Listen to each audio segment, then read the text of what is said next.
Olá, pessoal. Então, aqui professor Giovanni novamente. Quero convidar vocês que ainda não se inscreveu, se inscreva no nosso canal, curte os nossos vídeos, né? Com as nossas aulas, né? Quem tiver interesse em fazer aula particular, aula online, aula presencial, tá aí o nosso telefone, nosso WhatsApp. E quem quiser apoiar com qualquer valor de Pix, tá? Também pode usar esse mesmo número de telefone que tá aí na tela, tá? E vamos começar dessa vez então. Nesse vídeo vamos começar a falar um pouquinho agora do movimento uniforme. Então, nós estamos agora falando do movimento uniforme. A gente estava falando anteriormente uniforme. Nós falamos de velocidade. Velocidade é aquela grandeza física que relaciona o quanto o móvel se desloca, né, com relação ao tempo. A gente determinou a rapidez, que é um parente próximo da velocidade, né, que é a característica escalar da velocidade, e a velocidade média, né, que é o quanto que ele se desloca por unidade de tempo. Aqui, nesse caso, nós vamos trabalhar quando essa velocidade média ela é sempre a mesma, ou seja, quando a velocidade passa a ser constante.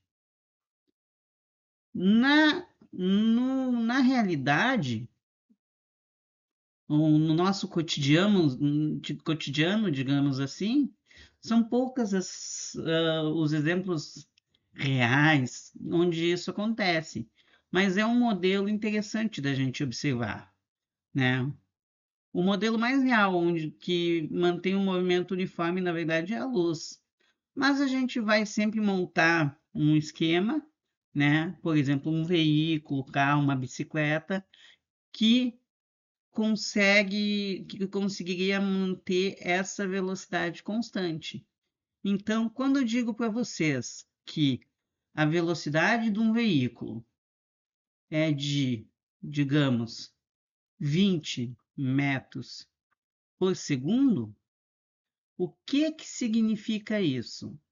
Significa que a cada 1 segundo ele se desloca por 20 metros. Então, na questão a cada segundo, ele anda 20 metros. E isso é o que significa ele ter uma velocidade constante de 20 metros por segundo. Se tu contar 2 segundos, obviamente, tu duplicou o tempo, tu vai duplicar a distância. Se tu triplicar o tempo, tu vai triplicar a distância. E assim, consequentemente, se tu aumentar o tempo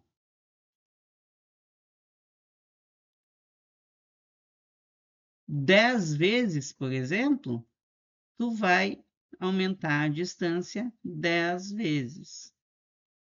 A aumentar a distância ou o deslocamento, né? O quanto que ele anda. Isso é importante fazer essa relação. Isso aqui é o deslocamento, é o quanto ele andou num determinado intervalo de tempo, né? E aí, então, é interessante aqui a gente chegar numa equação que possa passar a me dar aqui, ó. Eu estou falando do deslocamento e não da posição. Então, pode ser interessante tu querer determinar a posição do móvel. Vamos lembrar que eu falei lá na nossa aula de referencial que nós temos, por exemplo, no nosso referencial, nós temos a origem, 0 metros, né? E aí, a partir desse referencial, a gente vai fazer a posição dele. Vamos fazer essa aqui de, como é de 20 em 20, vamos fazer essa aqui de 20 em 20. 20, 40, 60, 80, 100. Tá? Então, se eu tenho um objeto que está aqui, então inicialmente ele está aqui, ou seja, a posição inicial dele, a gente vai começar a determinar dizendo que é zero, porque ele está na origem, né? Em um segundo, ele vai vir parar aqui. Em um segundo aqui. Em 2 segundos, aqui. Em 3, em 4, em 5 segundos, ele vai parar aqui, né? É assim a gente consegue fazer na mão que nem eu fiz aqui, ó. Em 2, em 3, em 4. Mas, se eu tenho que fazer isso de uma maneira matemática, vamos ver como é que a gente pode determinar isso, né? Vamos pegar a fórmula da velocidade média, né? V é ΔS sobre ΔT. Vamos lembrar, pessoal, que o delta é variação. E toda variação que a gente encontra na física, ou pelo menos quase toda, vamos dizer assim, é a coisa final, ou seja, ΔS é posição final menos a coisa inicial, menos a posição inicial. ΔT é o tempo final menos o tempo inicial. Quando a gente fala em tempo final, em posição final, não quer dizer que o movimento acabe. A gente está falando que é ao final de tanto tempo.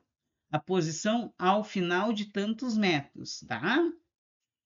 Bom, a gente vai começar batendo a marca que o tempo inicial é aquele que o reloginho marca. Eu vou cronometrar, então o meu tempo inicial vai ser zero, tá? O t está dividindo, eu vou passar ele para o outro lado, multiplicando. Então fica v vezes t igual a s menos s0. O S0 está subtraindo, eu vou passar ele para o outro lado, somando.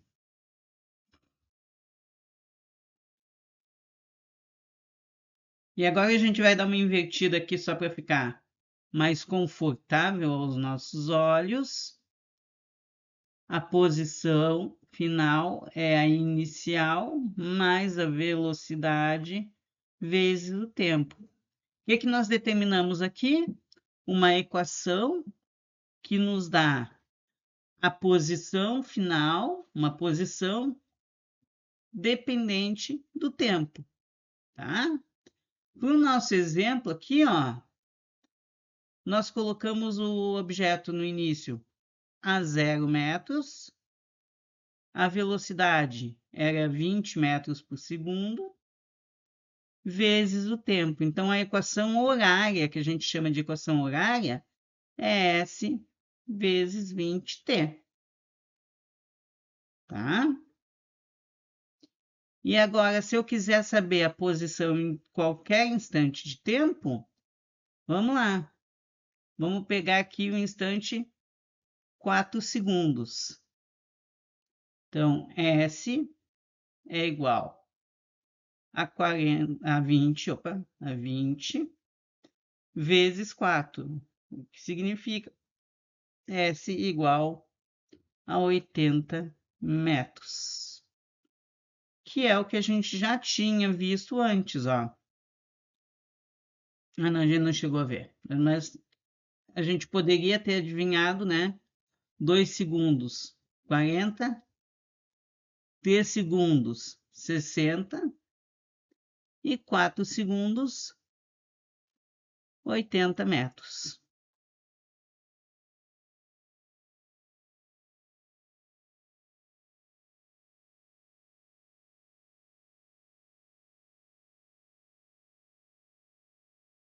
certo?